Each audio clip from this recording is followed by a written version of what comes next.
in a split second, basically, as the chain broke, my cat continued to go backwards, and Dave's, There have been countless TV shows about gearheads tinkering with engines, lifting trucks, and pushing machines to their limits, but fans of Diesel Brothers will always say this one wasn't like the rest.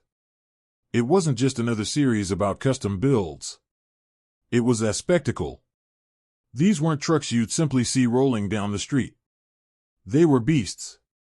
Towers of steel that looked like they could chew through walls and climb mountains. Their very presence demanded attention. Machines supersized and extreme that people who didn't even care about cars or trucks couldn't help but stop and stare. At the heart of this larger-than-life world were two friends, Heavy D and Diesel Dave, a duo who poured staggering amounts of money into their creations. Tens of thousands of dollars went into every project. Nothing was left stock. Every truck that rolled out of their shop had been transformed into something unrecognizable, part vehicle, part monster, part dream machine. But behind all the welding sparks, roaring engines, and laughs on screen, there was a darker story simmering below the surface. A story that would never make it into the socialite reels. Because while the trucks were designed to look invincible, one of the men behind them came terrifyingly close to losing everything. This is the hidden tragedy of Diesel Dave and the night when fans almost lost him forever. Heavy D would later say the words no one expected to hear. "I nearly lost my best friend." Those words weren't part of a stunt or a clever script written for TV. They came from a place of raw fear and unshakable memory. That best friend was Diesel Dave.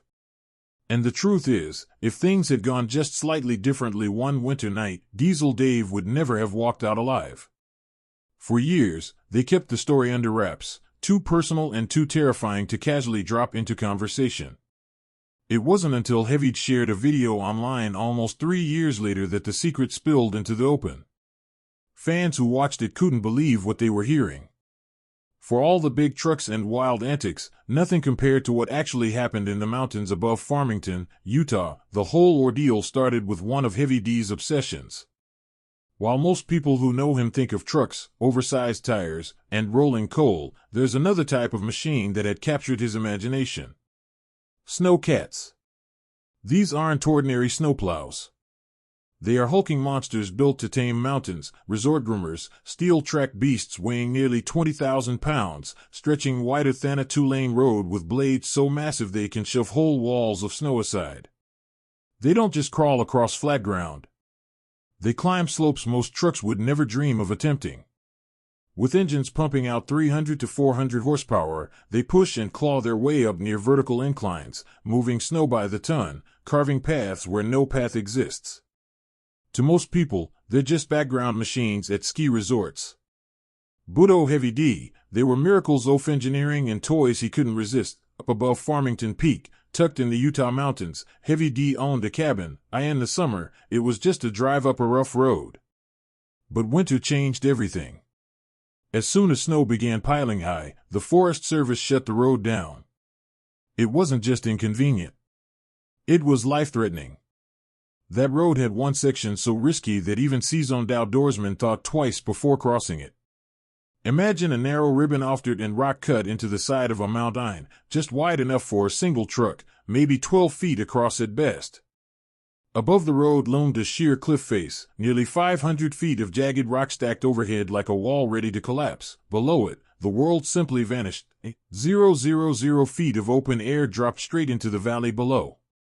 And when winter came, that already dangerous road disappeared beneath mountains of snow, drifts piled up 15, even 20 feet high. You couldn't tell where solid ground ended and the cliff began. To cross it was to gamble with your life. But Heavy D was never the type to back down. Where most people saw danger, he saw a challenge waiting to be conquered. And with snowcats at his disposal, he did what most wouldn't dare. He carved out the road himself. He would take the big machines into those cliffs and push, grind, and claw out a path so snowmoilers, skiers, and anyone brave enough could make it through. For him, it wasn't just maintenance. It was a kind of sport, an adventure that thrilled him in ways nothing else did, but in January of 2018, that adventure turned into a nightmare. It started innocently enough. That winter, Heavy decided to take his family along with Diesel Dave and his family up to the cabin for the weekend. It was supposed to be fun, a little snowy getaway with the kids. By then, Heavy D had two snowcats. One was old and gray, beaten up, but reliable. The other was his prize, a brand new piston bully he just bought at auction. Bright red, gleaming, and powerful, it was the crown jewel of his collection. Heavy D had been driving snowauts for years, learning their quirks, pushing their limits. Diesel Dave, though, was still new to the game. This trip was one of his first real chances to get behind the control saw for Snowcat himself. On January 27, 2018, the group loaded up.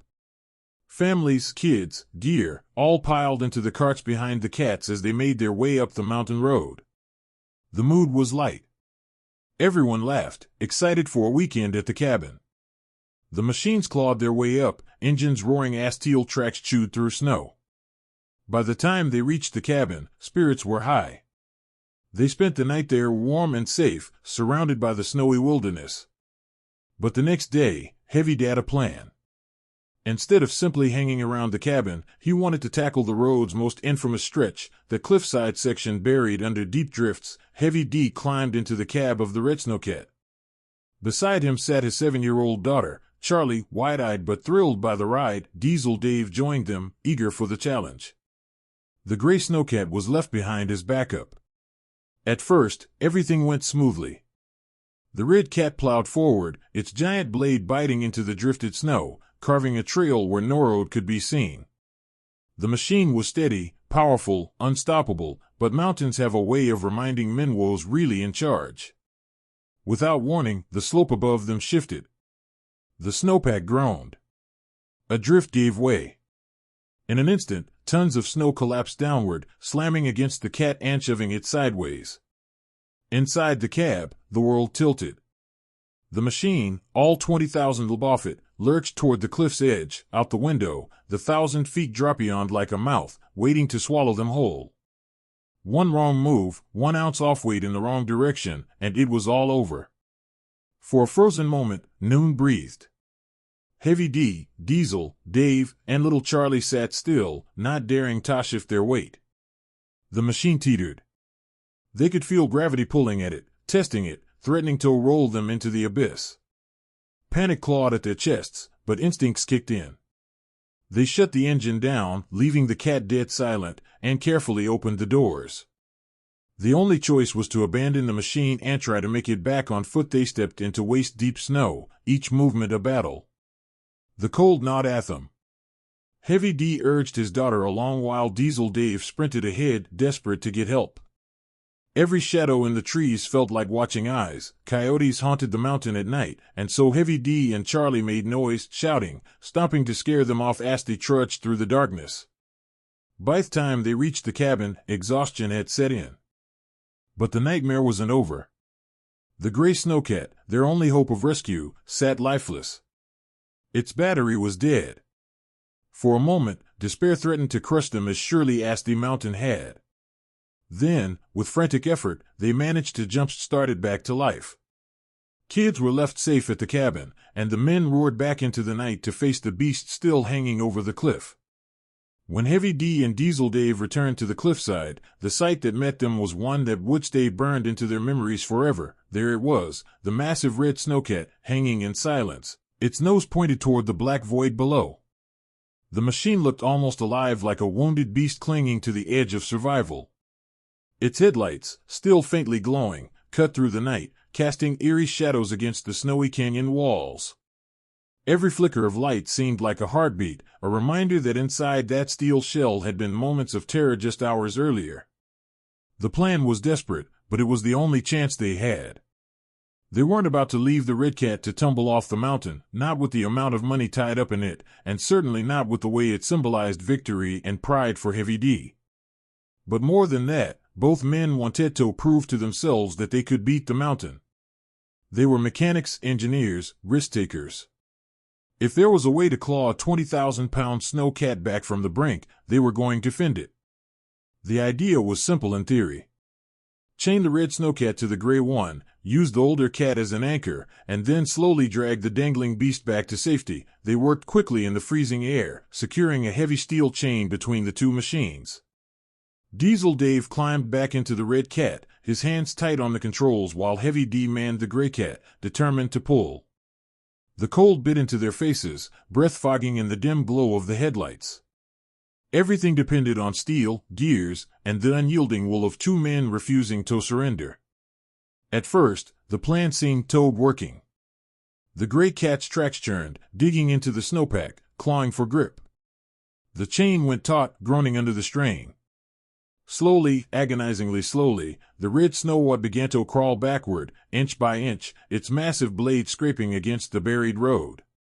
For a fleeting moment, hope filled the air. Maybe, just maybe, this insane plan was going to work. Then came the sound no one wanted to hear. A sharp metallic crack shattered the night. The chain pulled beyond its limit snapped with the force of a gunshot. Sparks flew as steel whipped free, recoiling like a deadly snake. The red cat jolted violently. For a split second, it seemed to hesitate like it might hold on Bishir wool alone. But then gravity claimed it.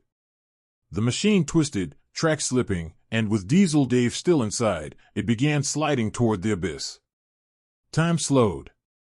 Heavy D watched helplessly as the red snowcat turned into a monster out of control. He saw the headlights swing wildly, sweeping across the mountain like searchlights before locking onto him. For one heart-stopping instant, it looked like the machine's glowing eyes were staring straight into his soul. And then, insolence, too loud to believe, the lights vanished over the cliff. Hevid's body collapsed. His knees slammed into the snow as a raw scream tore from his throat. In that moment, he was certain he had just watched his best friend die. The weight of it crushed him colder than the mountain air. He looked up at the sky, tears freezing against his cheeks, and begged, screamed, for God to intervene. It was a prayer that clawed out of his chest, full of desperation and fury. All he could think was that he had brought his friend out here, that his decisions had led to this, and that Diesel Dave's blood was now on his hands. But in the middle of his grief, a choice loomed. He couldn't stay kneeling in the snow. The red cat had fallen into darkness. But that didn't mean Diesel Dave was gone. Not yet. He had two options. Climb down the cliff himself in the dead of night, risking his own life with every step, or drive the gay cat down and circle around to the bottom, where maybe, just maybe, there would be something left to save. Heavy's instinct screamed one way, his heart screamed another. But then, as he would later tell it, a voice, clear and undeniable, spoke to him. Drive. So headed. With trembling hands, Heavy powered the gray cat forward, forcing himself to focus. Every bump, every groan of the tracks sounded like thunder. His mind replayed the image of the red cat disappearing into nothingness, tormenting him. But he pushed on, gripping the hope that some miracle had spared his friend. Meanwhile, inside that red snowcat, Diesel Dave was living through what should have been his final moments. When the machine broke loose and began its death slide, he had only seconds to act. Most people in that situation would strap in tight, hoping the seatbelt would keep them safe. But Dave hadn't buckled up. Normally, that would have been a mistake that cost him his life. In this case, it was the one detail that saved him. As the snow cattled and flipped, the windshield shattered loose. Glass sprayed into the night, and in that split second, Dave was thrown from the cab.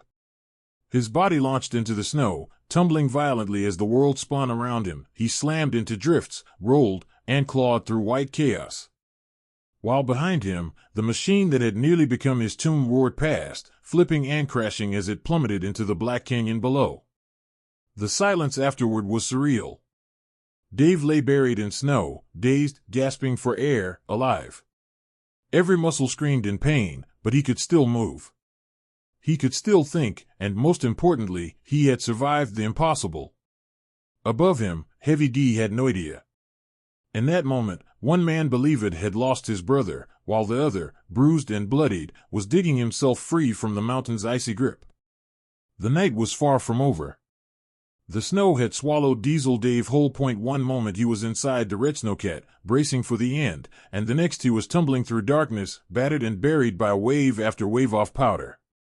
When the chaos finally settled, he found himself lying at the base of the mountain, half buried, his lungs fighting to pull in air that stung like knives.